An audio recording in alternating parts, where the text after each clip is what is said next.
এক ছিল গরিব শ্রমিক রহমান। সারাদিন ইট পাতা তুলে কাজ করতে, তবুও সংসারে অভাব লেগেই থাকত। একদিন কাজ শেষে ক্লান্ত হয়ে বসেছিল নদীর পাড়ে।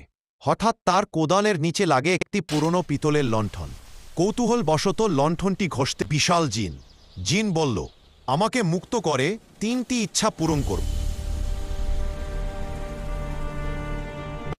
আমাকে মুক্ত করলে 3টি ইচ্ছা পূরণ করব।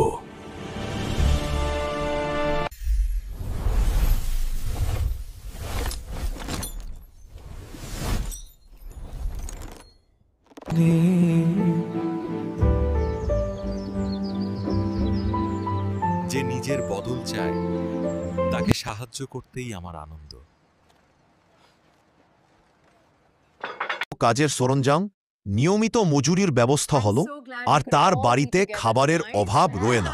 The food is wonderful, Rahman. Yes, absolutely delicious.